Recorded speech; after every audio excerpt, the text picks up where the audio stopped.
Bab 3041. Ditangkap. Mendengar Tao Cheng mengatakan ini, semua anggota kelompok 4 menjadi waspada dan melihat sekeliling. Dengan reputasi Brigade Garda Pusat, kebanyakan orang tidak akan berani mencari masalah, dan lagi pula, kami hanya menjalankan misi biasa, mengikuti kami tidak akan ada artinya, kata salah satu anggota kelompok 4. Kita lihat saja nanti apa yang terjadi, kata Tao Cheng pelan. Mungkin ini salah paham. Meskipun demikian, Tao Cheng tetap waspada, mengamati ke segala arah dan mendengarkan dengan saksama, tidak berani melewatkan apapun.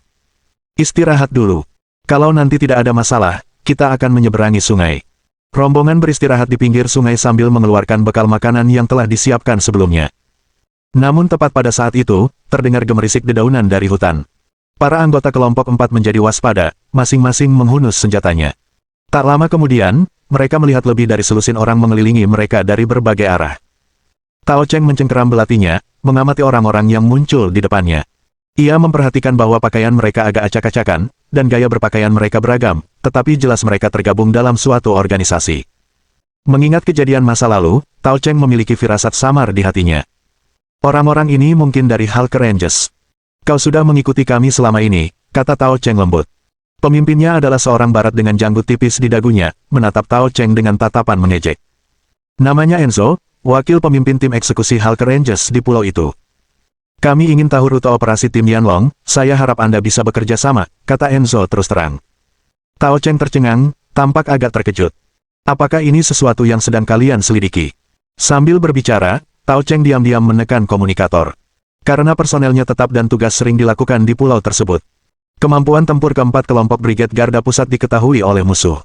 Dalam situasi seperti ini, fakta bahwa pihak lain berani datang mencari masalah menunjukkan mereka sudah siap. Jika konflik benar-benar terjadi, kemungkinan besar mereka akan menderita kerugian. Namun setelah menekan komunikator, headset tersebut hanya mengeluarkan suara berderak, sehingga tidak mungkin untuk menghubungi orang-orang dari naga api. Hehehe. Enzo mencibir, sinyal di sini telah diganggu oleh perangkat elektromagnetik kita, jadi jangan sia-siakan usahamu. Entah kenapa, detak jantung Tao Cheng bertambah cepat, dan firasat buruk timbul dalam dirinya. Situasi di hadapan mereka lebih buruk dari yang diantisipasinya. Karena kamu sudah siap, tidak perlu ada kata-kata yang tidak berguna. Tatapan Enzo menyapu anggota grup 4 satu persatu, tapi bisakah kekuatan tempurmu benar-benar menyaingi kami? Saat berbicara, wajah Enzo menunjukkan sedikit ejekan. Kita juga tidak ingin membuang-buang waktu, langsung saja ke intinya, ini lebih baik untuk kedua belah pihak. Perlahan, Tao Cheng mengeluarkan belatinya, masih belum jelas siapa yang akan menang atau kalah sampai pertarungan dimulai. Kalau begitu, izinkan aku melihat level grup 4-mu. Sambil berbicara, Enzo melambaikan tangannya, dan di sekelilingnya, sekitar selusin orang menyerbu ke depan. Pertempuran sengit akan segera terjadi. Tao Cheng berdiri diam, saat seorang pria bersorban menyerbu ke arahnya. Kecepatannya sangat cepat, Tao Cheng menyilangkan lengannya untuk menghalangi di depan dadanya. Bam! Tendangan keras mendarat pada Tao Cheng. Kekuatan yang amat besar itu mengejutkannya, sampai-sampai hampir mustahil untuk melawannya. Dia terhuyung mundur beberapa langkah sebelum mendapatkan kembali pijakannya, kekhawatiran di wajahnya semakin jelas. Lawan sudah mencapai level B. Meski ia sendiri sudah mendekati level B, masih ada beberapa perbedaan di antara mereka. Pria bersorban itu tidak memberi kesempatan sedikit pun kepada Tao Cheng. Setelah serangan awal, dia menyerang lagi sambil memegang belati. Klang-klang-klang. Suara belati yang beradu memenuhi udara. Namun selama pertukaran serangan, Tao Cheng sebagian besar berada dalam posisi bertahan, tidak mampu melancarkan serangan balik yang efektif. Saudara Lei, awas! Teriakan tiba-tiba membuat jantung Tao Cheng menegang. Ia segera menoleh dan melihat musuh sedang menghunus tongkat besi, dengan ganas mengayunkannya ke arah anggota timnya. Bam! Suara dentuman tumpul bergema. Batang besi yang keras itu mengenai kaki anggota tim. Bahkan suara tulang retak pun bisa terdengar. Sambil berteriak, anggota tim yang dikenal sebagai Saudara Lei itu jatuh ke tanah, sambil memegangi kakinya, dan tidak mampu berdiri. Sun Lei! Tao Cheng berteriak kaget, baru saja hendak berlari menghampiri, tiba-tiba rasa sakit yang tajam menusuk tangannya. Belati tajam itu telah mengiris sarung tangannya, menyebabkan darah merah merembes keluar. Di saat Tao Cheng lengah, serangan lawan terus bertubi-tubi. Sebuah tendangan mendarat di wajahnya, membalikannya dan melemparkannya beberapa meter. Tepat saat Tao Cheng bersiap untuk bangkit kembali, pria bersorban itu menyerbu dan menjepitnya, sambil menekankan belati ke tenggorokannya. Hal ini membuat Tao Cheng tidak dapat bergerak sembarangan. Dengan kekalahan Tao Cheng, harapan serangan balik bagi tim pun padam. Ini juga merupakan bukti adanya kesenjangan kekuatan. Kapten, bagaimana kita harus menangani orang-orang ini? Mereka semua orang tangguh, ikat mereka, dan aku akan menginterogasi mereka perlahan-lahan, kata Enzo. Semua anggota tim ditundukkan, tangan mereka diikat, dan digantung di pohon.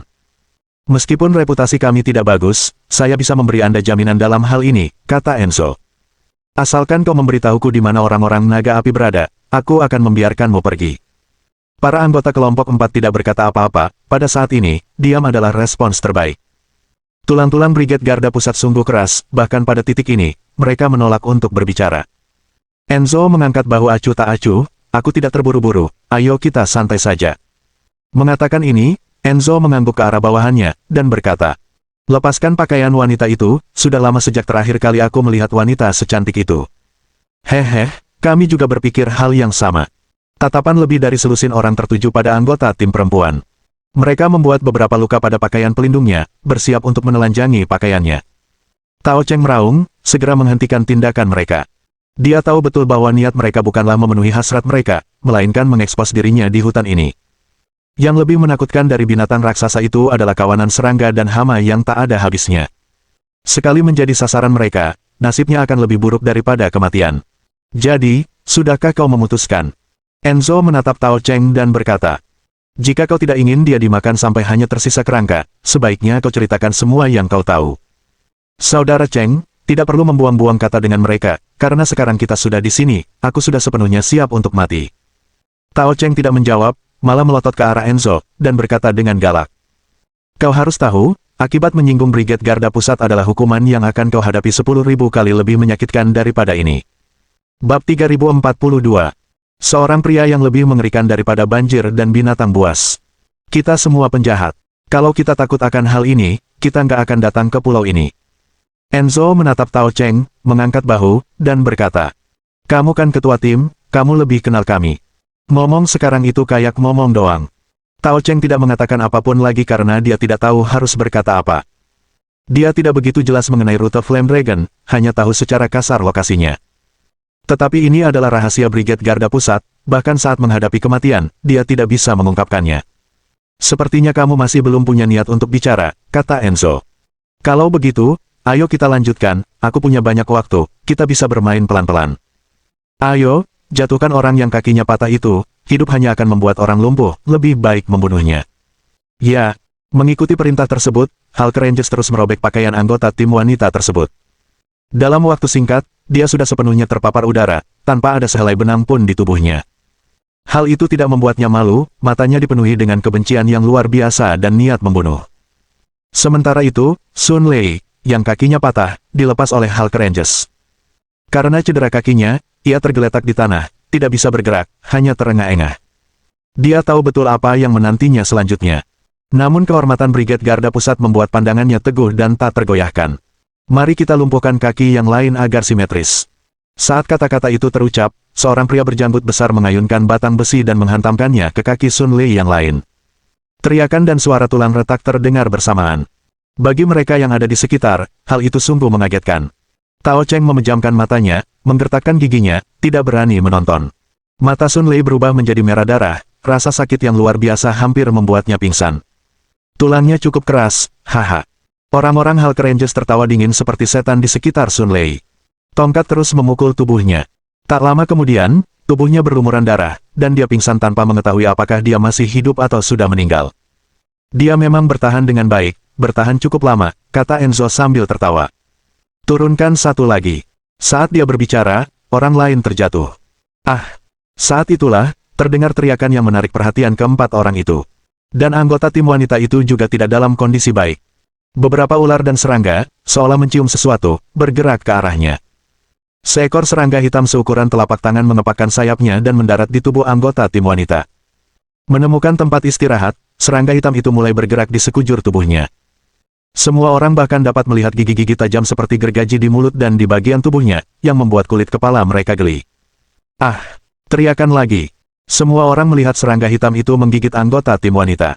Meninggalkan sederet lubang, darah mengalir keluar, berubah menjadi coklat kehitaman. Setelah itu, beberapa serangga hinggap di tubuhnya. Meskipun tidak sebesar serangga hitam, mereka tetap sebesar bola pimpong. Ah! Teriakan menyayat hati itu bergema di seluruh hutan. Wajah anggota tim perempuan itu berubah kesakitan. Ketakutan bagaikan neraka menyebar di wajahnya. Semua orang melihat serangga hitam seukuran telapak tangan itu merobek sepotong dagingnya. Luka berdarah berubah menjadi hitam coklat, mengerikan sekali. Haha. Enzo tertawa, menatap Tao Cheng dan berkata, apakah kamu puas dengan adegan ini? Masih banyak lagi yang akan datang. Setelah mengatakan itu, Enzo melihat anak buahnya dan berkata, teman-teman, kita harus mempercepat prosesnya, biarkan mereka melihat seperti apa ledakan otak yang sebenarnya. Dimengerti, Kapten.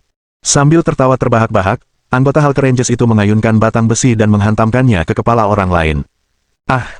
Jeritan dan rasa sakit, tak terkendali. Kepala anggota tim kedua babak belur, matanya linglung. Dia belum mati, sungguh beruntung, kata Enzo. Kalau begitu patahkan tulang rusuknya, lihat berapa lama dia bisa bertahan. Itu ide yang bagus. Pria dengan tongkat besi berdiri di samping keempat anggota kelompok itu. Tetapi dia tampaknya tidak bermaksud menyerang, malah mengarahkan tongkat itu ke jantungnya.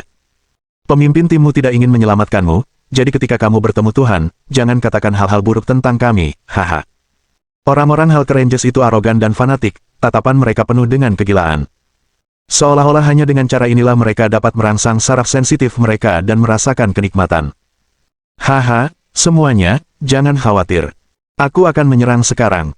Di tengah tawa, lelaki dengan tongkat besi itu menghunjamkannya ke arah jantung keempat anggota tim. Namun saat itu, kilatan dingin melintas. Pisau bedah perak menusuk tepat ke bagian belakang kepalanya, menghentikan tindakannya secara tiba-tiba. Pemandangan ini mengejutkan semua orang yang hadir. Tidak seorang pun menduga hal seperti itu akan terjadi. Itu ketua tim Lin. Kelompok 4 orang itu berseru, melihat seseorang berlari ke arah mereka. Dan tepat pada saat itu, sebuah belati hitam terbang di atas kepala semua orang, memotong tali di tangan Tao Cheng. Kamu selamatkan mereka dulu, serahkan ini padaku. Dia tidak dapat membayangkan Lin Yi akan muncul saat ini. Cepat, hentikan dia. Mendengar perintah Enzo, orang yang sebelumnya bertindak melawan Tao Cheng langsung berdiri di jalan Lin Yi. Namun Lin Yi tidak melambat sedikit pun, bagaikan bulldozer, ia tiba di depannya. Kudengar kau hebat, hari ini izinkan aku melihat seberapa hebat kemampuanmu. Pada jarak lebih dari 3 meter, Lin Yi melompat ke udara, yang terakhir menyilangkan lengannya di dadanya, mencoba memblokir serangan Lin Yi dengan cara ini. Bam! Suara tabrakan hebat terdengar. Lelaki berjilbab itu membelalakan matanya, meludahkan darah, dan kesadarannya pun menjadi kabur. Kecepatan Lin Yi bahkan lebih cepat lagi, mengulurkan tangan besarnya, mencengkeram lehernya, dan mematahkannya dengan brutal. Melihat pemandangan ini, Hulk Rangers tercengang. Dalam tim ini, hanya dia dan kaptennya yang berada di level B, tetapi sekarang, menghadapi pemimpin tim merit dari Brigade Pengawal Pusat, mereka menyadari besarnya kesenjangan di antara mereka. Setelah berhadapan dengan satu orang, Lin Yi mengarahkan pandangannya pada Enzo. Kalian para Hulk Ranger cukup berani melakukan ini secara rahasia. Selangkah demi selangkah, Lin Yi berjalan menuju Enzo, niat membunuh di matanya semakin kuat. Dan wajah yang terakhir menunjukkan rasa takut. Perubahan dari pemburu menjadi mangsa membuatnya kehilangan ketenangan awalnya. Dia tidak siap menghadapi orang seperti itu, yang lebih menakutkan daripada banjir atau binatang buas. Bab 3043. Hidup dan mati sebagai norma. Kemunculan Lin Yi benar-benar mengubah situasi di hadapan mereka. Enzo dan bawahannya sangat menyadari catatan pertempurannya. Kecuali mereka mencapai level A, mereka bukan tandingannya. Bahkan bisa dikatakan dia tak terkalahkan di bawah level A. Terlebih lagi, dengan orang-orang dari kelompok 4 di belakangnya, mereka tidak tahu bagaimana cara berperang dalam pertempuran ini. Kamu, bagaimana kamu menemukan tempat ini? Pertanyaan seperti itu tidak lagi penting bagimu, kata Lin Yi. Menurut aturan Brigade Garda Pusat, hutang darah harus dibayar dengan darah, jadi hentikan omong kosong ini. Sebelum kata-katanya selesai, Lin Yi menyerbu ke depan. Enzo tidak memilih untuk duduk dan menunggu kematian, ia juga melancarkan serangan. Lin Yi melayangkan pukulan lurus, dan Enzo mengangkat lengannya, siap untuk memblokir serangan. Namun setelah pertukaran itu, Enzo menyadari teror Lin Yi. Pukulan yang tampaknya biasa ini tampaknya memiliki kekuatan tak terbatas. Dampak yang belum pernah terjadi sebelumnya itu terasa seperti sebuah truk besar menabraknya. Setelah memblokir satu gerakan Lin Yi berikutnya mendarat pada Enzo lagi. Kali ini, Enzo jelas tidak berdaya untuk bertahan, terkena pukulan di dada dan mundur beberapa langkah. Ketika dia mencoba melakukan serangan balik, dia mendapati Lin Yi sudah dekat di depannya. Ekspresi Enzo dipenuhi dengan keterkejutan. Dia tahu Lin Yi tangguh, tetapi dia tidak tahu kalau Lin Yi sehebat ini. Bahkan si gila gelar dari organisasi itu tidak memberinya rasa penindasan yang begitu kuat. Bam! Tinju mereka saling beradu. Kekuatan dahsyat mengalir melalui seluruh tubuh Enzo, menyebabkan pergelangan tangannya mulai terpelintir dan berubah bentuk. Jeritan menyayat hati bergema saat Enzo mencengkeram pergelangan tangannya, tidak mampu memberikan perlawanan yang efektif. Lin Yi berdiri tegak, mengangkat kakinya dan menginjak lutut Enzo. Kegentingan. Terdengar suara tulang retak, saat lutut Enzo diinjak oleh kaki Lin Yi. Mengingat metode Lin Yi, kakinya tidak dapat dipulihkan lagi, bahkan jika ia terhindar dari amputasi, ia akan berakhir menggunakan kursi roda di masa mendatang. Setelah mengurus Enzo, orang-orang yang tersisa ditundukkan satu persatu oleh orang-orang dari kelompok 4. Namun atas perintah Tao Cheng, mereka tidak menghabisi mereka, karena orang-orang ini mungkin masih berguna. Pertama, kendalikan orang-orang ini. Lin Yi buru-buru berkata, "Kakak Cheng, ayo kita bawa yang terluka pulang dulu. Lukanya parah dan tidak bisa ditunda." Dengan 3 anggota yang terluka, kelompok itu mengambil jalan memutar dan mencapai jalan rahasia sebelumnya. Meskipun agak memutar, mengambil rute ini tidak menemui kendala dan menghemat waktu setidaknya 1 jam secara total. Kembali ke zona aman, banyak dari mereka yang aktif di sini melihat seseorang dari Brigade Garda Pusat terluka dan mulai mendiskusikannya. Bagi mereka, organisasi seperti Brigade Garda Pusat, kecuali mereka sendiri yang memulai konflik, pihak lain tidak bersedia memprovokasi mereka. Jadi, secara naluriah mereka berpikir bahwa mereka mungkin telah menghadapi serangan binatang buas di hutan. Di dalam kendaraan off-road yang agak usang, Afluo duduk di kursi penumpang depan. Sejak Lin Yi muncul, matanya tak pernah lepas darinya. "Bos, seseorang dari Brigade Garda Pusat terluka, dan penjaga Hulk berhasil. Dia masih selangkah terlambat," kata Afluo. "Seharusnya, dengan kemampuannya, bahkan jika dia tidak bisa menang, dia tidak akan berada dalam kondisi seburuk itu." Sepertinya pergerakan naga api sudah terdeteksi oleh Hulk Rangers. Sekarang sudah pasti bahwa orang-orang naga api telah membuat penemuan besar, dan para Ranger Hulk telah memperoleh informasinya, kita akan tertinggal. Ini tidak bisa dihindari, meskipun Hulk Rangers unggul kali ini, mereka juga tidak akan mudah, kata Afluo. Dengan begitu banyak kekuatan di seluruh dunia yang mengincar masalah ini, tidak ada seorang pun yang akan merasa mudah dalam kekacauan ini. Para Hulk Rangers bukan orang bodoh, mereka pasti sudah mengantisipasi hal ini. Untuk waktu yang lama, mereka kemungkinan akan bersembunyi dan tidak menunjukkan diri, sehingga sulit ditemukan orang lain. Ketika mereka ditemukan, mungkin sudah terlambat. Ya, itu mungkin saja. Afluo menunjukkan senyum misterius saat dia diam-diam melihat ke arah markas Brigade Garda Pusat. Tapi jangan lupa, dia adalah ketua tim Merit Brigade Garda Pusat, 2 kata ini memiliki makna yang luar biasa di negeri Yan. Tanpa keahlian tertentu, seseorang tidak pantas mendapatkan kata-kata ini. "Bos, apakah menurutmu dia mampu?" "Tentu saja," kata Afluo. Menyinggung Brigade Garda Pusat memang tidak menakutkan, tapi menyinggung orang itu sama sekali tidak menyenangkan. Jangan lupa, tim eksekusi asosiasi Gong Yuan semuanya tewas dalam kecelakaan mobil. Sekarang saatnya melihat aksinya. Sementara itu, Lin Yi telah kembali ke pangkalan bersama anak buahnya. Dalam perjalanan pulang, Lin Yi sudah memberitahu Chen Ziyi, dan semua persiapan sudah selesai. Karena di pulau itu mereka menghadapi berbagai bahaya, perlengkapan dan peralatan medis di sini cukup lengkap. Mereka hanya kekurangan beberapa peralatan medis berskala besar. Setelah meletakkan ketiganya di tempat tidur, Lin Yi memulai pekerjaannya. Yang paling sedikit terluka adalah anggota tim perempuan, yang menunjukkan tanda-tanda keracunan selain luka luar. Namun, kondisinya tidak mengancam jiwa, sehingga perawatan diserahkan kepada Chen Ziyi. Selama ia diberikan serum antitoksin dan obat antiinflamasi, kondisinya dapat distabilkan. Yang paling serius adalah 2 anggota tim lainnya. Setelah pemeriksaan dan pembersihan yang teliti, ekspresi Lin Yi menjadi semakin gelap. "Kondisi Liu Tianhao tidak terlalu optimis," kata Lin Yi. "Saya bisa menyelamatkan kakinya, tapi saya tidak bisa menjamin seberapa baik pemulihannya setelah itu, dia mungkin akan mengalami cacat. Cukup bagus untuk menyelamatkan kaki. Dalam pandangan Tao Cheng, bahkan menjadi cacat pun lebih baik daripada menghabiskan sisa hidup di kursi roda." Sun Lei tak bisa diselamatkan lagi, pupil matanya melebar. "Beritahu Brigade untuk menangani urusan Anumerta." Tubuh Tao Cheng gemetar, tinjunya terkepal erat. Dia berusaha keras mengendalikan emosinya. "Saya akan memberitahu Brigade sekarang." Lin Yi tidak tahu harus berkata apa, jadi dia menepuk bahu Tao Cheng dan berkata, "Serahkan kasus Tianhao padaku, mungkin situasinya tidak seburuk yang kau kira. Aku serahkan ini padamu."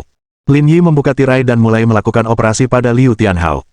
Operasi itu berlangsung selama 3 jam penuh, dan dalam lingkungan yang sangat primitif, Lin Yi melakukan apa yang dia bisa. Menurut perkiraannya, kaki tersebut dapat diselamatkan tetapi akan mengalami cacat. Jika pemulihan berjalan lancar, hal itu seharusnya tidak terlalu terasa dan bahkan mungkin tidak memengaruhi kemampuan berkendara.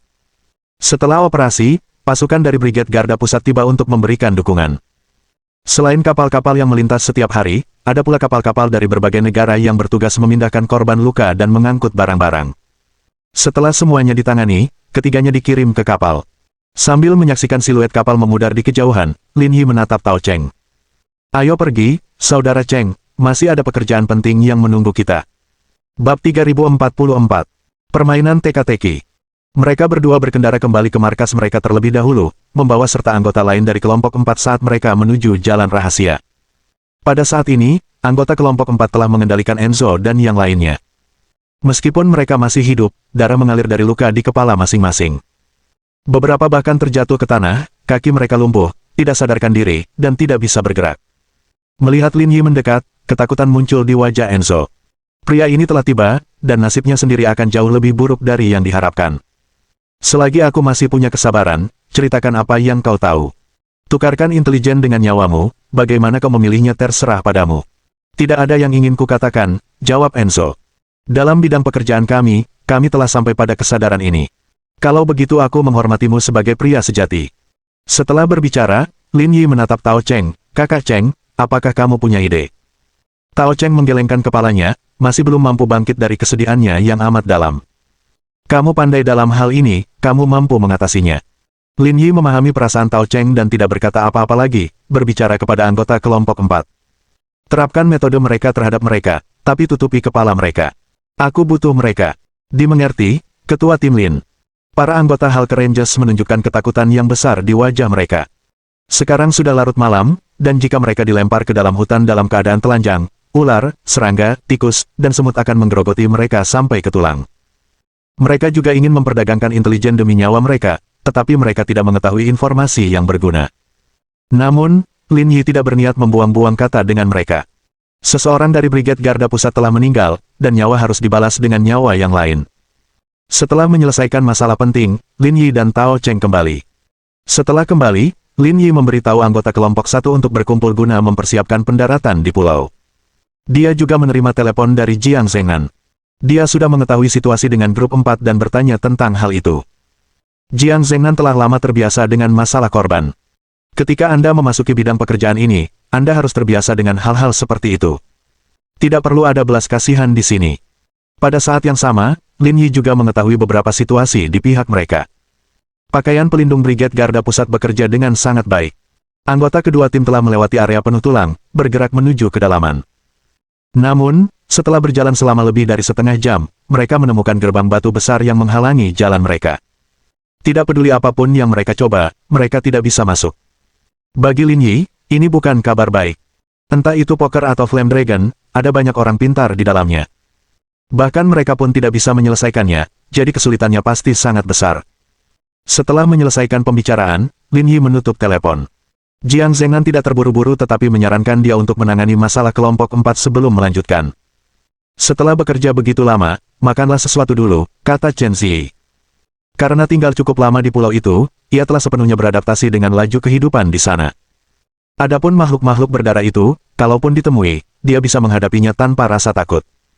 Lin Yi mengambil sekaleng makanan yang tersegel, memakannya dalam 2 suap, lalu menyisihkannya. Meski bukan seseorang dari kelompok 1 yang meninggal, suasana hatinya tetap saja tidak menyenangkan.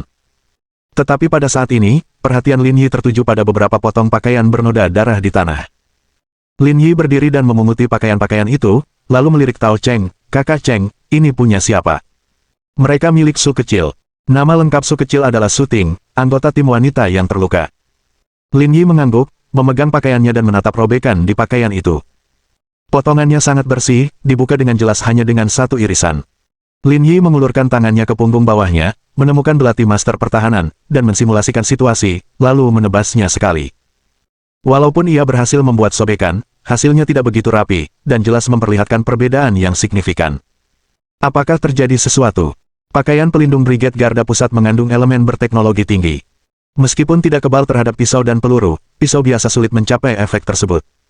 Apakah maksudmu mereka menggunakan persenjataan yang lebih canggih? Itu mungkin.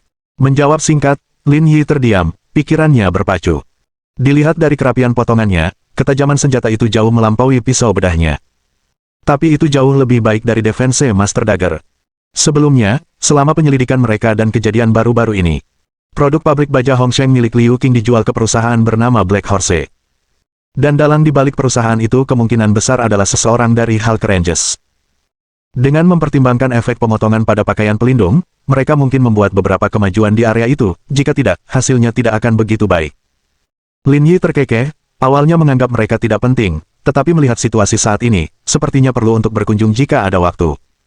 Bus. Saat itu, ponsel Lin Yi berdering. Ternyata itu pesan dari Liu Hong. Konten utamanya mencakup selusin gambar dan pesan suara. Mereka terhalang oleh pintu ini. Penilaian awal membutuhkan penguraian informasi di dalamnya agar bisa masuk. Kamu punya banyak ide, pikirkan caranya. Lin Yi membalas dengan isyarat oke, lalu memfokuskan seluruh perhatiannya pada gambar tersebut. Jika diperkirakan secara visual, pintu itu tingginya 5 meter dan lebarnya 5 meter, membentuk persegi sempurna.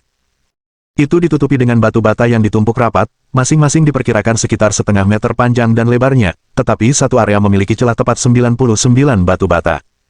Selain pesan suara Liu Hong, ada juga video berdurasi 30 detik. Dalam video, anggota kedua tim tengah memindahkan batu bata ke atas, mencoba menyusun pola yang benar. Kesan keseluruhannya seperti permainan puzzle, sepertinya perlu memindahkan batu bata untuk membuka gerbang batu. Melihat pemandangan ini, Lin Yi memiliki emosi yang campur aduk. Minigame seperti itu banyak terdapat di perangkat seluler. Namun, munculnya mekanisme seperti itu dalam peradaban Pulau Tilia ribuan tahun lalu tampak mustahil. Hal ini semakin membuat Lin Yi terkesan dengan kecerdasan mereka. Sambil menatap gambar-gambar di ponselnya dengan linglung, Lin Yi awalnya penuh dengan antisipasi terhadap barang-barang di dalam reruntuhan. Tetapi setelah melihat mekanisme ini, ia merasa makin enggan. Isi di dalamnya kemungkinan berada di luar jangkauan manusia. Bagi sebuah peradaban, ini mungkin bukan hal yang baik. Kamu harus pakai celana yang sesuai dengan kemampuanmu, manusia hanya bisa menanggung apa yang bisa ditanggungnya. Kalau sudah terlampaui, bisa-bisa kiamat. Namun pada tahap ini, penarikan diri bukan lagi suatu pilihan. Satu-satunya pilihan adalah menguatkan diri dan terus maju. Sambil terus mempelajari gambar-gambar di ponselnya, Lin Yi memperhatikan pola-pola rumit pada gambar-gambar itu, yang memerlukan pengamatan cermat untuk membedakan detailnya. Tetapi semakin Lin Yi memperhatikan, semakin ia asyik, seolah ada sesuatu yang ajaib yang menariknya. Dan perasaan aneh ini memberinya pikiran aneh dalam benaknya. Rasanya familiar, seperti dia pernah melihatnya di suatu tempat sebelumnya. Bab 3045. Dipublikasikan. Pikiran yang muncul dalam benaknya membuat Lin Yi merasa sangat aneh, bahkan bingung. Simbol-simbol pada batu itu tidak memiliki pola apapun, dan tidak ada hubungan antara hal-hal luar dan pulau itu. Apapun yang terjadi, mustahil baginya untuk pernah melihat mereka sebelumnya. Tetapi mengapa dia memiliki perasaan yang familiar ini? Lin Yi bersandar di kursinya, terus-menerus menggosok pelipisnya, mencoba menjernihkan pikirannya agar lebih fokus. Awalnya, Lin Yi mengira itu hanya imajinasinya. Namun, semakin ia memikirkannya, semakin terasa familiar hal itu. Untuk sesaat, ia bahkan merasa bahwa ia pasti pernah melihatnya di suatu tempat, tetapi ia tidak dapat mengingat di mana. Perasaan aneh ini membuat suasana hati Lin Yi semakin rumit. Rasanya seperti ada yang mengusik syarafnya, membuatnya tak tertahankan, bahkan suasana hatinya pun menjadi tak menentu. Tiba-tiba, dalam sekejap, sebuah pikiran terlintas di benak Lin Yi. Dia tiba-tiba membuka matanya, seolah-olah dia telah menemukan sesuatu. Saat pertama kali memperoleh sistem tersebut, ia menerima 4 lencana. Tetapi hanya keempatnya saja, pada pekerjaan-pekerjaan berikutnya, bahkan setelah menyelesaikan satu pun, dia tidak memperoleh lencana lagi. Dan tanda-tanda aneh pada batu itu tampaknya memiliki sesuatu yang mirip dengan lencana profesional pertama. Mungkinkah dengan menata dan menggabungkan batu-batu tersebut secara berurutan, mereka dapat membentuk pola lencana dan dengan demikian membuka gerbang batu? Semakin Lin Yi memikirkannya, semakin gembira dia, semakin besar kemungkinan hal itu terwujud. Ini adalah satu-satunya tempat yang ada hubungannya dengan dia di pulau itu. Dan merasa familiar bukanlah imajinasinya. Jika tidak ada yang lain, cara untuk membuka gerbang batu adalah dengan menyusun pola yang benar. Tetapi saat memikirkan hal ini, Lin Yi begitu terkejut hingga ia tidak dapat berbicara. Meski bukan hal yang mengejutkan secara ilmiah, fakta bahwa penduduk asli Pulau Tilia berhasil menciptakan hal-hal seperti itu bertahun-tahun yang lalu sungguh mengesankan. Lin Yi sama sekali tidak tahu bagaimana menggambarkan sekelompok orang seperti itu. Alam pikiran mereka bahkan telah melampaui imajinasinya, mencapai tingkat yang tidak dapat dicapai manusia saat ini. Hari sudah mulai terang, kalian berdua tidak mau istirahat. Chen Zi berdiri di dekatnya, berbicara.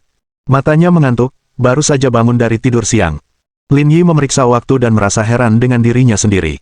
Saat itu sudah lewat pukul 6 pagi, dan dia telah duduk di sini selama lebih dari 3 jam. Intensitas ini tidak ada apa-apanya bagi kami. Lin Yi bangkit dan meregangkan tubuh. Sambil menatap keluar jendela, ke arah matahari yang terbit perlahan, pikirannya yang tadinya kacau lenyap. Matahari terbit di timur dan terbenam di barat, setiap hari berulang. Mungkin bahkan peradaban yang lebih tinggi dari Pulau Tilia ada di dunia ini, semuanya lenyap dalam arus sejarah. Jika ditakdirkan untuk kehancuran, mungkin ada keniscayaan dalam sejarah. Dering, dering, dering. Pada saat ini, komunikator Tao Cheng berdering. Lin Yi meliriknya, menunggu dia menyelesaikan panggilannya. Setelah beberapa patah kata, Tao Cheng memasukkan kembali komunikator ke sakunya, berdiri, dan berkata, "Ayo pergi, semua urusan mereka sudah ditangani."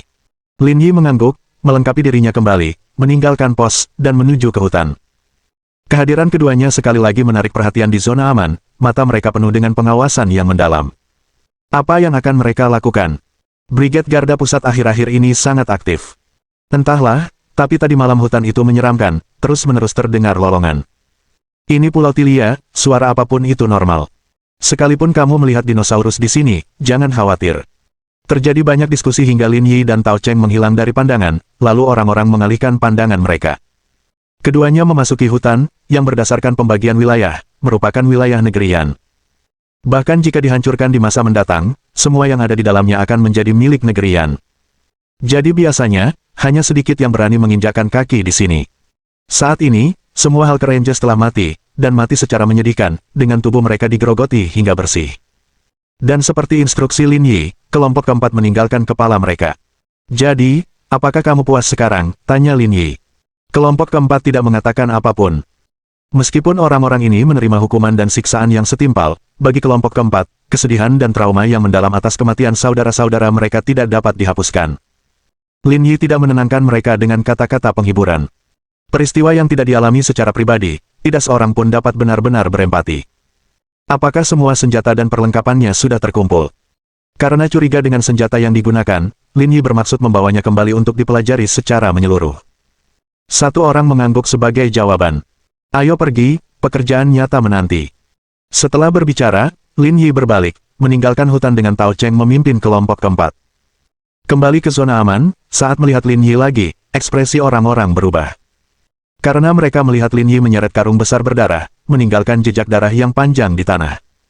Adegan ini mengundang lebih banyak penonton, tatapan tak percaya, bahkan memancing diskusi hingga mereka kembali ke pos. Sekembalinya, Lin Yi tetap diam, ekspresinya sangat tegas. Dengan lemparan yang kuat, Lin Yi menaruh karung itu di bak truk. Lalu dia melaju menuju dermaga. Melihat ini, banyak yang menaiki kendaraan, mengikuti jejak Lin Yi. Saat Lin Yi mencapai pelabuhan, ia dibuntuti oleh sekitar selusin kendaraan, semuanya penasaran ingin melihat apa yang sedang dilakukan Lin Yi. Di antara mereka adalah Afluo. Apa sih yang dia bawa? Aneh sekali, gerutu bawahan Afluo. Sulit untuk mengatakannya sekarang. Mungkin itu bangkai makhluk tertentu, kata Afluo. Tapi menurut peraturan, tidak ada yang boleh dibawa dari pulau itu. Beberapa boleh dibawa keluar secara diam-diam, tapi tidak boleh terang-terangan seperti ini. Mari kita amati dulu, kata Afluo sambil menatap Lin Yi. Dia adalah pemimpin tim Merit Garda Pusat, setiap gerakannya patut diperhatikan. Di pelabuhan, Lin Yi parkir dan menurunkan karung, lalu melemparkannya dengan kuat ke depan. Kepala-kepala yang berdarah berguling keluar dari karung, berguling ke tanah. Terkesiap. Menyaksikan pemandangan ini, semua orang terkesiap, jantungnya berdebar kencang. Tidak seorang pun menduga karung itu berisi benda-benda ini. Yang paling terkejut adalah Afluo. Karena dia langsung mengenali identitas mereka. Dia benar-benar membunuh semua Hulk Rangers. Bab 3046. Bulan telah pergi menjemputmu. Seruan pun terdengar silih berganti, tiada henti. Tidak seorang pun menduga Lin Yi akan melakukan hal seperti itu. Karena selain Afluo, banyak orang lain yang mengenali identitas Enzo. Dia adalah Kapten Hulk Rangers, yang bertanggung jawab atas tugas-tugas di pulau itu. Tetapi yang tidak mereka duga adalah seluruh tim mereka terbunuh. Dan dengan cara ini benar-benar bertentangan dengan gaya kerahasiaan Brigade Garda Pusat. Dan yang paling mengejutkan dari semuanya adalah Afluo. Dalam pikirannya, Hulk Rangers berhasil menyerbu keempat kelompok tersebut, membawa informasi yang mereka inginkan ke Flame Dragon. Brigade Garda Pusat hanya bisa diam menanggung ini. Namun tanpa diduga, situasinya berbalik seperti ini. Dia secara tak terduga membunuh tim Hulk Rangers. Dan dengan cara ini, itu berarti dia berhasil, dan Enzo tidak mendapatkan informasi yang mereka inginkan. Memikirkan hal ini, jantung Afluo tak kuasa menahan diri untuk berdebar kencang. Baginya, Lin Yi adalah karakter yang sangat menyusahkan, dan sekarang tampaknya pria yang tegas dan berwajah kaku itu lebih dingin dari yang dibayangkannya. Dengan dia yang berjaga di sini, misi naga api tidak akan terganggu. Setelah menyelesaikan apa yang perlu dilakukannya, Lin Yi berbalik dan pergi, masuk ke mobilnya, dan menuju ke markasnya. Tetapi para penonton itu tetap di tempat mereka, tidak yakin kata apa yang harus digunakan untuk menggambarkan perasaan mereka. Bos, tindakannya tidak diragukan lagi provokatif terhadap Harbin Rangers. Tepat sekali, itu provokasi, kata Afluo. Pada saat yang sama, hal ini juga memberitahu dunia bahwa ini adalah konsekuensi dari menyinggung Brigade Garda Pusat. Aku tahu dia kuat, tapi bukankah dia takut akan pembalasan? Membalas dendam dengan apa, kata Afluo. Level Hulk Rangers secara keseluruhan hampir sama dengan Flame Dragon, mereka hanya tidak punya kemampuan untuk membalas. Orang bernama Glare itu telah dibebaskan. Sekalipun dia kuat, dia tetap tidak bisa mengubah keadaan, kata Afluo. Lagi pula, para Ranger Hulk memang salah sejak awal, mereka tidak berani memprovokasi. Tujuannya lebih untuk memperingatkan dunia, jika kalian berani melawan Brigade Garda Pusat, bersiaplah untuk mati. Jadi, semua orang akan mempertimbangkan untung ruginya sebelum mengambil tindakan terhadap Brigade Garda Pusat. Ya, ini melibatkan masalah yang lebih dalam, kata Afluo. Kalau aku mengirimmu untuk membunuh seseorang dari Brigade Garda Pusat, tahu kau mungkin akan mati setelah bertindak, apa kau akan tetap melakukannya? Atau kau akan menahan diri di tengah jalan? Inilah inti permasalahannya, kata Afluo. Saya rasa tidak ada seorang pun, kecuali para pemuja fanatik itu, yang akan mempertaruhkan nyawa mereka. Sambil menatap tanah, pada belasan kepala yang berlumuran darah, Afluo merenung. Gerakan ini memperkuat gaya Lin Yi. Melalui kejadian demi kejadian, dia membuktikan kepada dunia bahwa dia memiliki kemampuan untuk membunuh siapapun yang berani bertindak melawan Brigade Garda Pusat. Sambil mengemudi, Lin Yi kembali ke pangkalan. Meski malam telah berlalu, suasana di keempat kelompok masih sepi, bahkan perlengkapan pun masih menyala. Bersihkan, orang-orang kita akan kembali besok, pulang lebih awal, dan istirahat sebentar. Kapan kamu menelepon? Masih ada beberapa hari lagi, kita tidak bisa membiarkan grup 1 mengambil alih setiap insiden begitu saja. Tao Cheng berkata, ini bukan misi pertama kami sudah mempersiapkannya. Lin Yi menepuk bahu Tao Cheng. Jangan bersikap sopan padaku, bawa saudara-saudaramu kembali dan beristirahatlah. Setelah berkata seperti itu, Tao Cheng tidak berkata apa-apa lagi, karena kalau tidak demikian akan terlihat sok. Lin Yi melirik Chen Ziyi, kamu juga sudah lama tinggal di pulau ini, kenapa tidak pulang saja, ini bukan tempat yang bagus. Chen Ziyi berpikir sejenak dan mengangguk. Sekitar sehari kemudian, keempat kelompok dan Chen Ziyi siap, lalu berkendara ke dermaga. Kepala Enzo dan yang lainnya sudah mulai membusuk, tetapi tak seorang pun peduli tentang itu. Karena beritanya sudah tersebar ke seluruh dunia terlebih dahulu. Setelah sekitar 10 menit, kapal berlabuh di dermaga. Puluhan orang berkumpul di pintu keluar, siap turun terlebih dahulu. Namun saat mereka hendak turun, mereka melihat Lin Yi berdiri di dekat dermaga, langsung mundur beberapa langkah, bahkan memberi jalan kecil. Kelompok 1 dibiarkan keluar, berjalan melewati kerumunan, dan turun lebih dulu. Pemandangan ini membuat orang-orang di dekatnya terkagum-kagum sejenak. Selama laki-laki ini ada di sini, tak seorang pun berani tidak memberinya muka. Setelah kelompok 1 turun, mereka pergi untuk menyambut Tao Cheng, dan berdiri di belakang Lin Yi. Serahkan saja urusanmu di sini, kami akan kembali. Jangan khawatir. Menyaksikan kepergian keempat kelompok dan Chen Ziyi, Lin Yi memimpin kelompok 1 kembali ke pangkalan. Bagaimana kabar Xiao Bing dan mereka? Tanya Lin Yi. Mereka baik-baik saja, bisa bergerak sedikit, kata Sui Qiang. Mengetahui situasi ketiganya, Lin Yi merasa tenang. Kemudian dia pergi ke sudut pangkalan, mengambil kantong kain, dan melemparkannya ke tanah. Senjata berhamburan keluar, sebagian berlumuran darah. Senjata-senjata ini digunakan oleh Hulk Rangers, bandingkan dengan milikmu dan lihat perbedaannya. Setiap orang mengambil belati, membandingkannya dengan senjata mereka, lalu menemukan kayu dan menebasnya beberapa kali. Sepertinya lebih baik dari senjata kita, kata Zhang Chaoyue. Tapi senjata kita sudah sangat bagus, mereka hanya organisasi luar negeri, tidak mungkin memiliki kualitas seperti itu, dan diperlengkapi untuk setiap anggota. Jadi kesimpulan kami benar, pabrik baja Hongsheng milik Liu Qing menggunakan paduan titanium tinggi untuk membuat senjata-senjata ini, dan perusahaan bernama Black Horse kemungkinan besar meneliti senjata-senjata ini, jadi kami selangkah di belakang. Kalau begitu, kurasa itu layak diselidiki, kata Shao Jianfeng. Mungkin kita bisa mendapatkan informasi yang berguna. Aku juga berpikir begitu. Zhao Yunhu berkata, Mungkin mereka diam-diam sedang meneliti hal lain. Pergi ke sana mungkin akan menghasilkan temuan baru. Pertama-tama, minta seseorang untuk menyelidikinya, jangan terburu-buru. Kata Lin Yi. Penyerbuan pulau ini, aku punya tugas lain, tindakanmu juga perlu kehati-hatian. Saat itu, ponsel Lin Yi berdering, ternyata Song Jinmin. Bersiaplah, Moon sudah dalam perjalanan menjemputmu. Bab 3047. Penemuan tak terduga. Dia benar-benar ada di sini. Lin Yi sudah memiliki pemahaman yang komprehensif tentang poker. Moon merupakan sosok yang sangat istimewa dalam organisasi ini. Lebih dari sekedar mitra, lebih dari sekedar bawahan ayahnya. Lin Yi tidak menyangka dia akan muncul dalam misi ini. Dia bersikeras untuk datang. Mungkin dia merindukanmu, kata Song Jinmin sambil tersenyum. Awalnya, aku ingin menjemputmu, tapi dia bilang ingin bertemu denganmu, jadi dia pergi sendiri. Baiklah, aku mengerti, kata Lin Yi. Kapan dia akan tiba? Dalam waktu sekitar setengah jam, kamu harus bersiap. Oke. Setelah percakapan singkat, Lin Yi menutup telepon dan berkata kepada timnya. Sui Qiang akan memimpin misi ini. Saat aku tidak ada, dialah pemimpinnya. Pasukan tugas mereka mungkin tidak datang, tapi orang bernama Glare itu mungkin muncul dengan cara yang tak terduga, jadi tetaplah waspada. Setelah memberikan semua instruksi yang diperlukan, Lin Yi bersiap-siap, dan tidak lama kemudian, Moon tiba. Melihat wanita itu datang dari luar, semua anggota tim memperlihatkan ekspresi penuh perhitungan. Zhang Chaoyue dan Shao Jianfeng memiliki beberapa kesan tentang wanita di depan mereka. Saat menjalankan misi di negeri indah dulu, saat bosnya terluka, dialah yang membawanya kembali. Sangat kuat. Pakaian Moon selalu memancarkan aura gagah berani dan heroik. Mengenakan celana kamuflase di bagian bawah dan jaket abu-abu gelap yang pas di bagian atas, dia melepas topeng hitamnya saat melihat Lin Yi, memancarkan kecantikan liar dari ujung kepala hingga ujung kaki. Sudah lama aku tidak melihatmu, kamu terlihat jauh lebih tangguh. Berkat kamu, aku bisa hidup dengan cukup baik, kata Moon dengan senyum penuh teka-teki. Sudah siap. Ayo berangkat sekarang. Lin Yi berbalik untuk memeriksa perlengkapannya dan peralatan cadangan lainnya. Bos, wanita ini tampaknya sangat galak, bisik Zhang Chaoyue sambil mendekat. Lebih kuat dari Song Jinmin, hanya kalah dari ayahku. Zhang Chaoyue terdiam, merasakan dorongan untuk meminta tanda tangan. Beberapa menit kemudian, Lin Yi telah membereskan perlengkapannya dan, setelah memberikan beberapa pengingat lagi, pergi bersama Moon.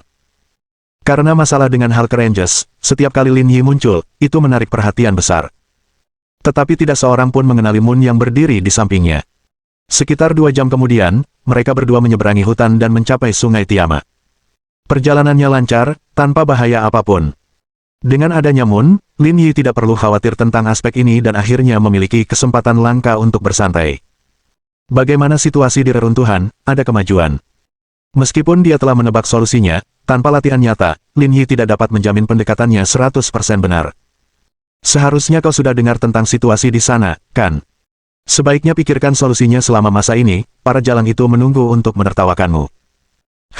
Maksudmu orang-orang poker? Kita bahkan tidak dekat. Kenapa mereka menertawakanku? Jawab Lin Yi. Lagi pula, di kelompokmu, kemampuanku bisa dibilang biasa-biasa saja. Bahkan jika aku tidak bisa membuka gerbang reruntuhan, itu tidak akan terlalu memalukan, kan? Karena kamu putra Lin Jingzan, dan itu sudah cukup alasan. Omong kosong. Kalau dia saja tidak bisa membukanya, wajar kalau aku juga tidak bisa. Namun, pada akhirnya seseorang harus mengambil alih organisasi poker, kata Moon. Baik aku maupun Song Jinmin tidak bisa mengelola organisasi ini. Ayahmu tahu betul hal ini dan tidak akan menyerahkannya kepada kami. Berdasarkan kemampuanmu saat ini, kau mungkin saja mampu. Itu sama sekali tidak mungkin, kata Lin Yi. Saya dari Brigade Garda Pusat, bagaimana mungkin saya bisa mengambil alih poker? Tidak ada yang tidak mungkin, kata Moon. Tanpa konflik kepentingan, ada kemungkinan untuk bekerja sama. Tapi apakah orang-orang poker akan menerima Anda adalah masalah lain. Moon menatap Lin Yi sambil berkata, jadi, ini kesempatan. Kau harus memanfaatkannya. Setelah beberapa saat hening, Lin Yi berkata, tapi pada dasarnya kami berada di jalur yang berbeda. Mereka adalah kelompok yang haus akan petualangan, sementara aku tidak punya ambisi besar. Aku lebih suka kenyamanan rumah yang hangat bersama istri dan anak-anakku. Rasanya tidak cocok untuk menyatukan kami. Tapi kalau suatu hari ayahmu punya masalah, maka kecuali aku dan Song Jinmin, anggota poker tidak akan mendapatkan hasil yang baik, kata Moon. Yah, aku cuma bilang. Masa depan memang tidak pasti, tapi ini kesempatan, dan rasanya senang bisa membuat jejak. Pamer sedikit mungkin ada baiknya dibicarakan. Keduanya mengobrol santai, sambil cepat menyeberangi sungai Tiama. Dengan kepemimpinan Moon, kemajuan mereka tetap cepat. Sekitar pukul 7 malam, keduanya menemukan tempat yang relatif aman untuk bermalam, dan berencana berangkat lagi keesokan harinya. Sekitar seminggu kemudian, dipimpin oleh Moon, mereka mencapai bagian tengah Pulau Tilia. Saat tiba, Lin Yi merasakan sensasi yang membuka matanya. Meski dikelilingi hutan lebat, perasaannya sangat berbeda. Itu adalah campuran dari bahaya yang mengintai dan misteri yang tak terduga. Lin Yi menghitung dalam hati. Dengan kemampuannya saat ini, bertahan hidup di tempat seperti itu tampaknya hampir mustahil. Gemerisik, gemerisik. Saat Lin Yi tengah merenung, dia tiba-tiba mendengar suara-suara dari hutan. Sambil menoleh tajam, dia melihat seekor beruang coklat raksasa berjalan ke arahnya. Melihat makhluk besar itu, rahang Lin Yi mengatup. Dalam pemahaman Lin Yi, beruang coklat terbesar adalah beruang coklat Pulau Kodiak, yang ukurannya mencapai 2,8 meter dan berat hampir 800 kg. Namun yang ini menentang anggapannya yang ada. Gagasan ini tidak dalam pengertian tradisional karena dia telah melihat beruang coklat yang panjangnya lebih dari 3 meter di hutan luar. Namun, yang ini panjangnya setidaknya 4 meter dan beratnya lebih dari 2 ton. Yang paling mencolok, mulutnya memiliki taring yang tajam, sekilas menyerupai babi hutan, dan cakarnya luar biasa tajam. Ini mengingatkan Lin Yi pada Wolverine dari film, hampir seperti makhluk yang bermutasi. Bentuk ini jauh lebih besar dibandingkan beruang coklat di hutan luar. Coba saja, kata Moon sambil mengangguk ke depan. Apakah kau mencoba membunuhku? Jika aku membuatmu terbunuh, ibumu akan mengulitiku hidup-hidup, kata Moon. Cobalah dan lihatlah perbedaan antara dirimu dan binatang buas ini. Bab 3048. Aku tidak percaya sembarang orang, bahkan putraku sendiri. Secara naluriah, Lin Yi mencabut belati dan pisau bedahnya. Dia menghadapi beruang coklat besar di depannya. Melihat manusia di depannya, beruang coklat itu berdiri dengan 2 kaki, tingginya lebih dari 4 meter, menyerupai monster prasejarah. Manusia tampak tak berarti di hadapannya. Bang, bang, bang. Sambil meraung, beruang coklat itu menyerang Lin Yi. Lin Yi tidak duduk pasif, ia bertindak hampir bersamaan. Setelah mengamati medan, ia menghindar dengan cepat, menghindari jalur serangan beruang. Dalam sekejap mata, dia sudah berada di sisinya, dan secepat kilat, dia menusuknya dengan belati dan pisau bedah. Bulu beruang itu sekuat baju besi, tetapi tidak sebanding dengan pisau bedah. Ia menusuk kulitnya dengan sedikit usaha. Belati master pertahanan yang familiar hanya menembus sedikit, tidak menghasilkan efek berarti. Adegan ini juga menarik perhatian Moon. Perbedaan seperti itu tampak mustahil dalam ingatannya. Melalui serangan ini, Lin Yi menjadi lebih sadar akan pentingnya senjata. Makhluk-makhluk yang hidup jauh di dalam atau di pedalaman lebih tangguh dari yang dibayangkannya. Untuk serangan berikutnya, Lin Yi menggunakan metode yang sama setiap kali, menimbulkan kerusakan tetapi tidak sampai ke tulang. Bagi beruang, tingkat kerusakan ini hampir dangkal. Selama ini, Lin Yi mencoba menyerang matanya tetapi tidak menemukan peluang. Dia kemudian mencoba berbagai cara lain untuk menyerang beruang coklat. Namun kekuatannya, dibandingkan dengan makhluk besar itu, tidak ada artinya, bagaikan setetes air di lautan, tidak menimbulkan ancaman apapun. Biar aku coba. Moon berteriak, dan Lin Yi mundur. Dia melompat ke punggung beruang. Melihat kekuatan Moon yang luar biasa, Lin Yi mengaguminya. Kesenjangan antara kelas S dan tingkat C bagaikan awan dan lumpur. Beruang itu meraung dan menggeram, berusaha melepaskan diri dari bulan, tetapi sia-sia. Dengan tatapan penuh tekad, Moon memanjat surai tebal beruang itu hingga ke kepalanya, mencabut belati abu-abu keperakan dari punggung bawahnya, dan dengan ganas menusukkannya ke kepala beruang itu. Mengaum. Raungan kesedihan itu bergema di seluruh hutan. Serangan gabungan Lin Yi tidak menghasilkan efek yang sama dengan gerakan tunggal itu. Wajah Moon tampak seperti ingin membunuh, dan dengan beberapa tusukan berturut-turut, beruang itu menjadi semakin mengamuk, seolah-olah kehilangan kendali.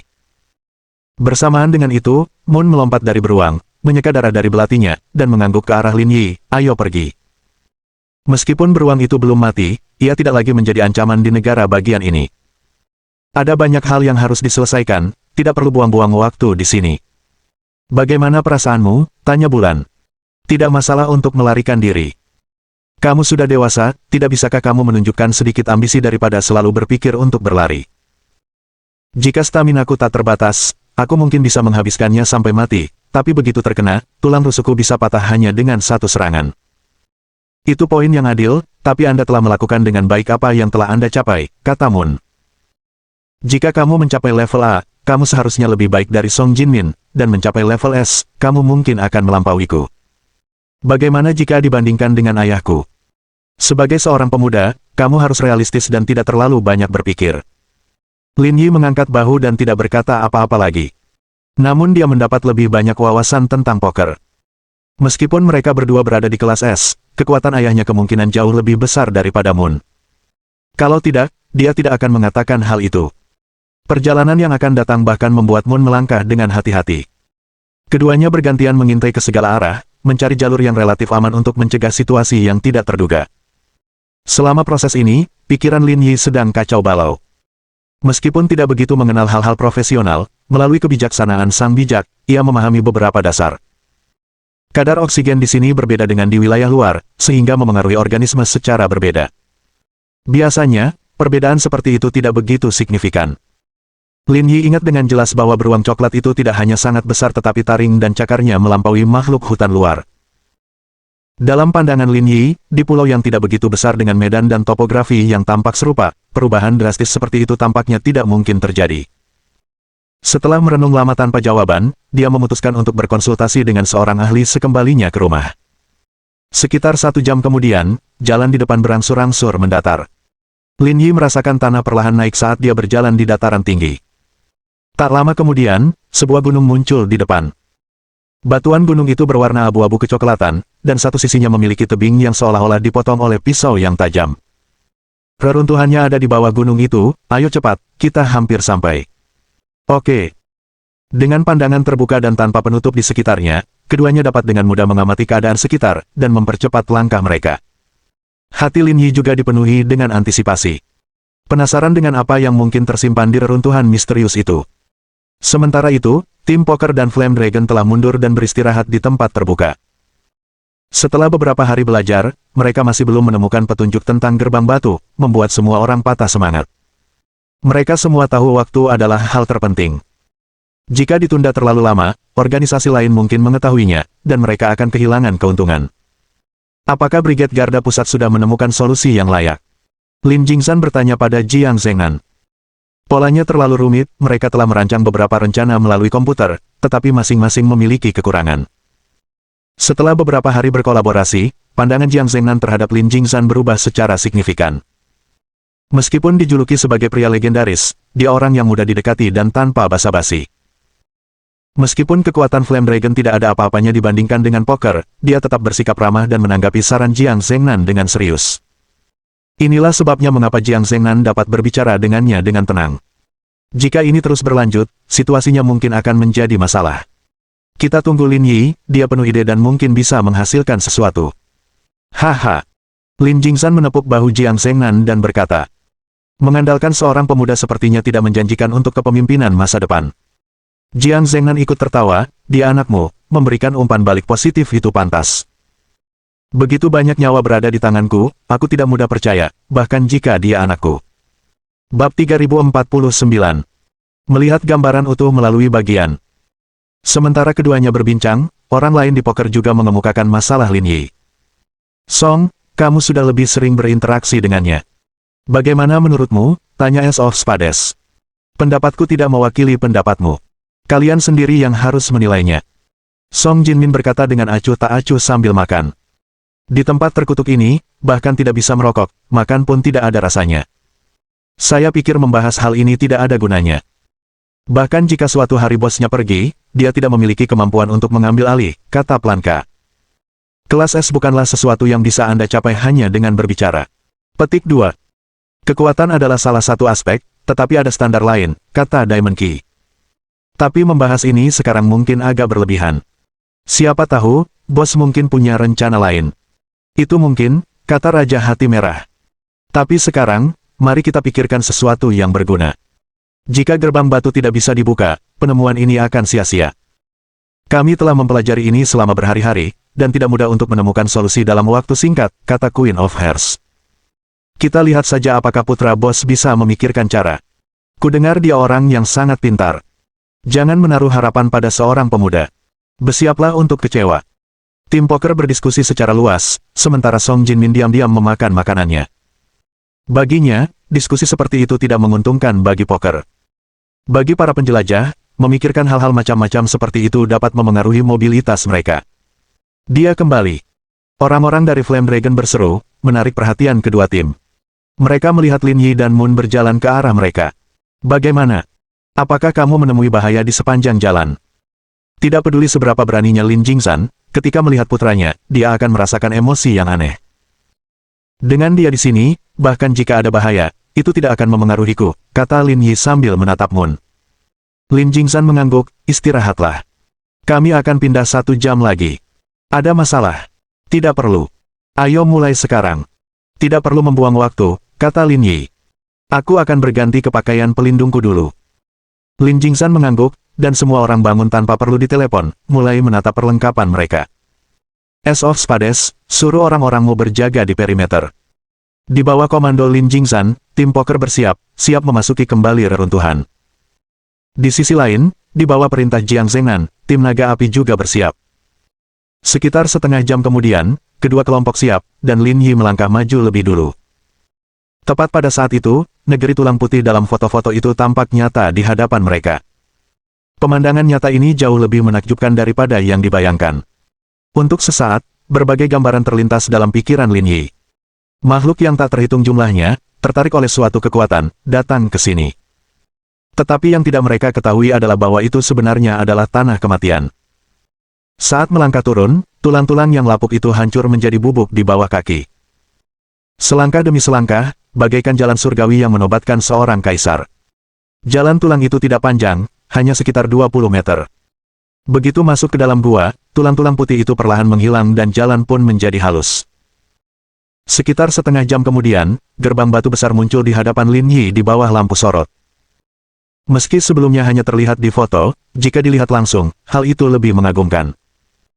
Ukiran dan simbol-simbol itu seakan memiliki kekuatan magis tertentu, mampu memikat pandangan orang dan menyebabkan vertigo. Kita sudah berpikir berhari-hari tanpa hasil. Sekarang semuanya tergantung padamu, kata Jiang Zhengnan. Saya akan mencobanya. Lin Yi tidak terburu-buru tetapi melangkah maju menuju gerbang batu. Meskipun gerbangnya besar, Lin Yi telah melihat gerbang yang lebih besar dan megah dalam kehidupan sehari-hari. Berdiri di sana sekarang, dia merasa luar biasa kecilnya. Seperti sebutir pasir di padang pasir, setetes air di lautan. Dalam tahun-tahun yang tak berujung, seperti debu. Dengan lembut, Lin Yi mengulurkan tangannya untuk menyentuh gerbang batu. Rasa dingin samar-samar yang tak terasa datang. Tepat pada sentuhan inilah Lin Yi merasakan sensasi ajaib bermimpi selama ribuan tahun. Sosok itu tampak melambai kepadanya dari sungai waktu yang tak berujung. Lin Yi sempat bingung dan agak bingung. Ini tampak tidak seperti gerbang batu biasa, seolah-olah menghubungkan dua dunia. Melihat sekilas sebagian untuk memahami keseluruhan. Lin Yi mendapat firasat aneh, membuka gerbang batu ini mungkin akan mengungkap kehidupan sebenarnya penduduk asli Pulau Tilia. Dia menggelengkan kepalanya, mencoba menjernihkan pikirannya. Apakah ada yang punya spidol? Perkataan Lin Yi terasa tiba-tiba bagi semua orang. Agak tidak pada tempatnya. Sebuah penanda. Apapun bisa, asalkan bisa meninggalkan bekas. Aku punya cat wajah. Kita bisa mencobanya. Jiang Zhengnan kemudian mengeluarkan cat wajah dari tasnya, yang digunakan untuk kamuflase dalam peperangan di hutan. Kakak Nan, suruh seseorang menandai batu-batu itu sesuai urutannya. Tidak seorang pun mempertanyakan mengapa. Jiang Zhengnan menyerahkan cat wajah kepada orang lain, yang mulai menandai angka seperti yang diinstruksikan oleh Lin Yi. Gerbang itu tingginya lebih dari 3 meter, untuk mencapai batu teratas, seseorang harus berdiri di atas bahu orang lain. Kau punya ide, atau hanya berharap mendapat keberuntungan? Tanya Song Jinmin. Saya punya teori, tapi belum terverifikasi. Perlu dicoba. Song Jinmin mengelus dagunya. Dia agak terkejut, tidak seperti yang diharapkannya. Beberapa menit kemudian, ke-99 batu itu ditandai dengan angka. Mata semua orang tertuju pada Lin Yi, menunggu instruksi berikutnya. Lin Yi berdiri diam.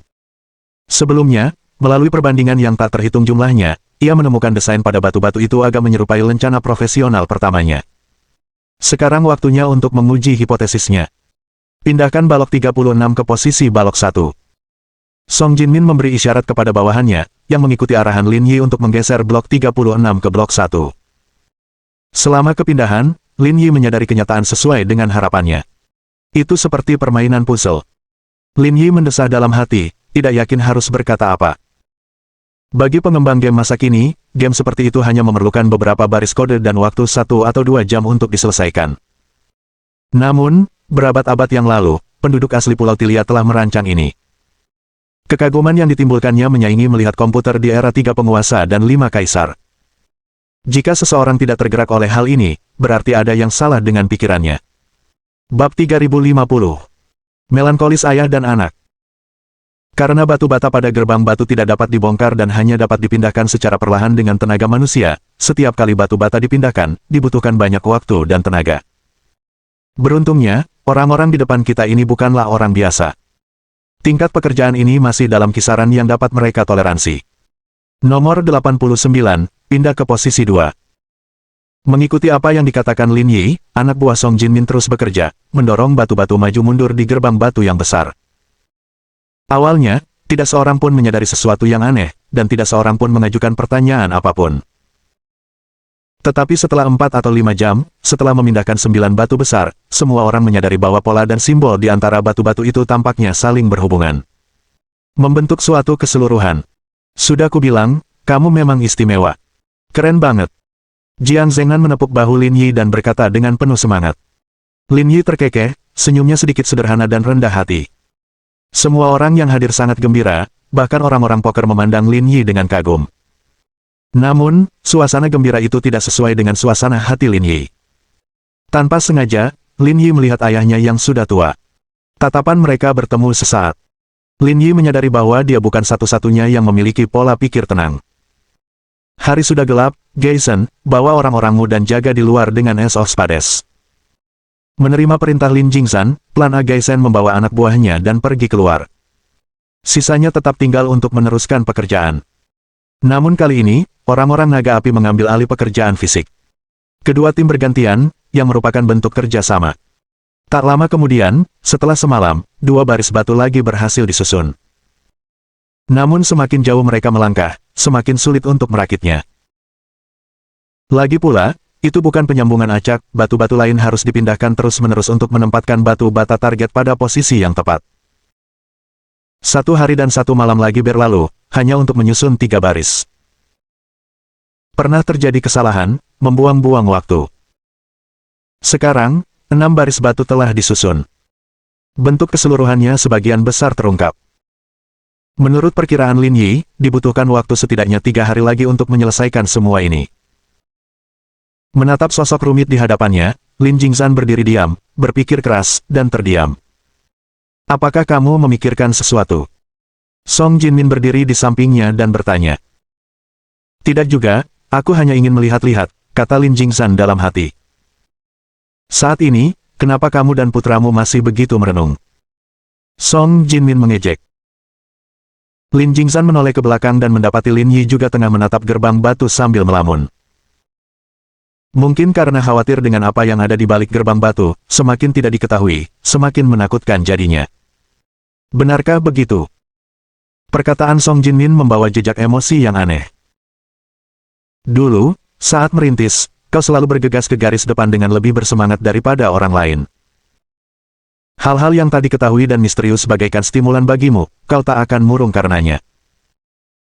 Haha, keluarga Lin kita tidak akan bersedih karena ini, berhentilah bicara omong kosong. Song Jinmin tertawa, aku akan membawa beberapa orang untuk berjaga, kalian tetaplah sibuk. Song Jinmin pergi, tetapi diam-diam menepuk bahu Lin Yi saat dia lewat. Kadang-kadang, mengatakan sesuatu itu berlebihan, dan tidak ada yang dikatakan akan benar. Gerakan sederhana ini, mungkin, mengandung energi yang sangat besar. Song Jinmin tidak mengerti mengapa ayah dan anak itu seperti ini. Namun di matanya, kedua orang ini sama-sama ambisius, yang satu tampak seperti pahlawan, tetapi tak seorang pun tampak sebagai tipe melankolis. Namun pada saat seperti itu, mereka terdiam bersama. Song Jinmin tidak mengerti dan tidak dapat memahaminya. 3 hari berikutnya berlalu, dan semuanya berjalan lancar. Dengan usaha semua orang, hanya 1 batu yang tersisa untuk menyelesaikan pekerjaan. Namun mereka sudah dapat melihat penampakan spesifiknya. Sosok misterius itu tampak seperti gambar pengorbanan kuno yang megah, lebih mirip totem penduduk asli Pulau Tilia. Setelah melewati berabad-abad yang tak terhitung jumlahnya, ia berdiri di hadapan semua orang.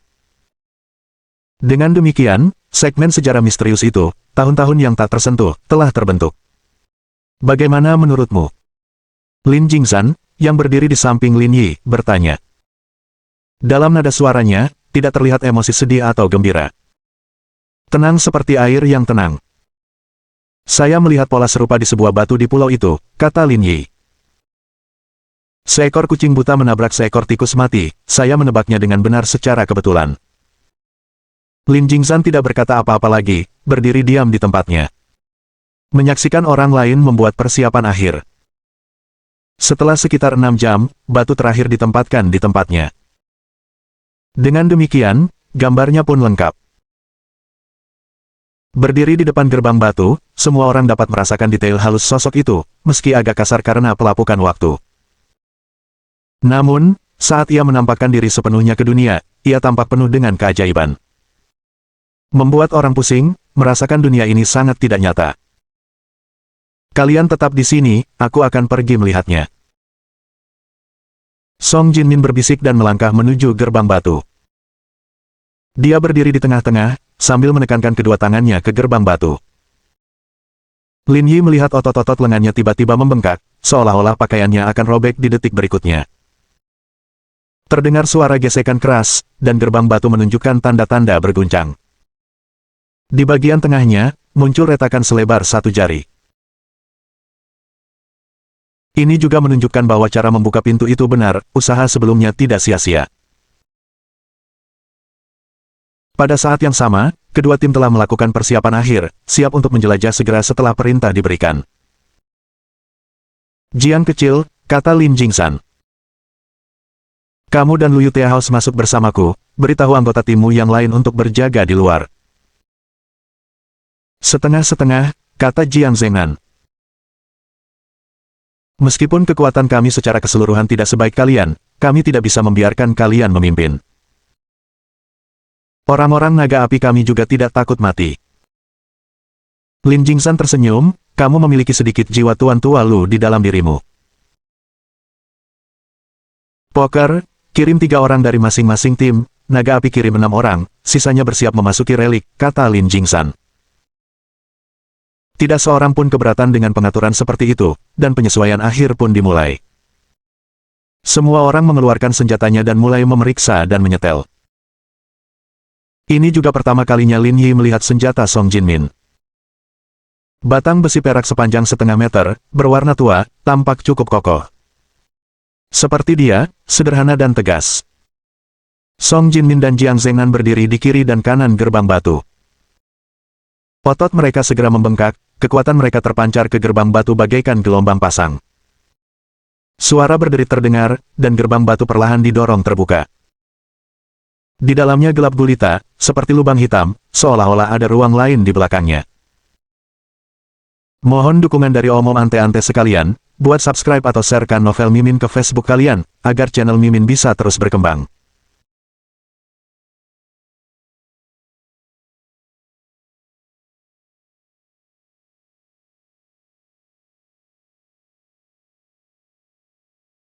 Dengan begitu, Mimin bisa lebih semangat untuk up novel seru lain ke depannya.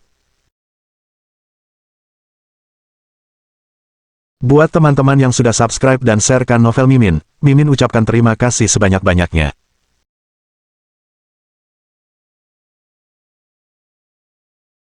Sekiranya teman-teman menghadapi masalah video diputar dalam bahasa Inggris, coba tukar kepada bahasa Indonesia original melalui cara ini. Semasa mendengarkan, pencet tombol setting di atas kanan video, pilih audio track dan tukar bahasa.